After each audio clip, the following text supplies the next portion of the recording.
We have reached this topic of food industry politics and regulatory climate. Can you tell some information about this? Because I know that you have a deeper insight in this topic. I quite often speak to officials working with the regulatory agencies, FDA, EFSA, most recently Matisse in Iceland. Very good people, profoundly misinformed, in my view. And it's only in my opinion. I'm sure they would take the same view of me. And it's very interesting to me that, when these regulatory agencies look at, let's say, this brand of chocolate bar or this brand of hamburger, they're quite happy, for those to be sold because by the standard criteria, these are not hazardous, they're not dangerous.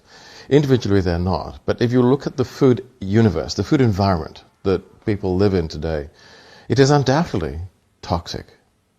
And it is undoubtedly responsible for vast numbers of premature deaths and a lot of unnecessary suffering.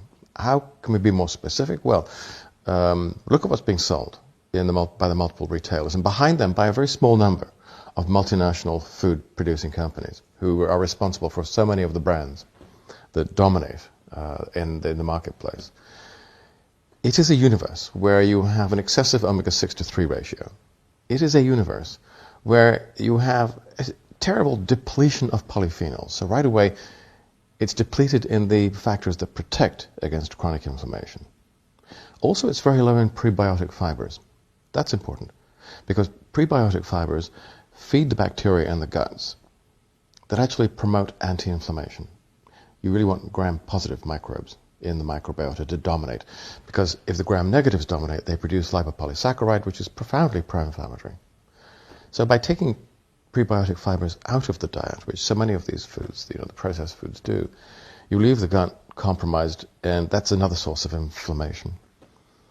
What else is wrong with the food universe? Well, where to begin? The electrolyte ratios are grotesque.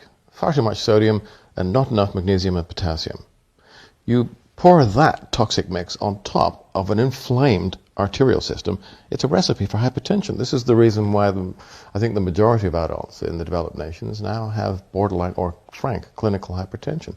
The food industry is to blame for this. Something else. Foods traditionally always had 1,3,1,6 beta-glucans in them from universal contamination with yeast. And we now understand these compounds are essential for innate immune function. There's something else. The yeast particles also interact with dectin receptors in the gut, and they have, yes, an anti-inflammatory effect. By sterilizing the food chain, removing these, you have added another piece of coal to the fire that is causing this firestorm of chronic inflammation that is rampant in the general population today and which fills the doctor's surgeries in the hospitals. So the food industry, and I don't want to leave out the pharmaceutical industry, but between them, and the regulators as well, between them, they're responsible for gross criminal negligence and public health malpractice. There is blood on their hands.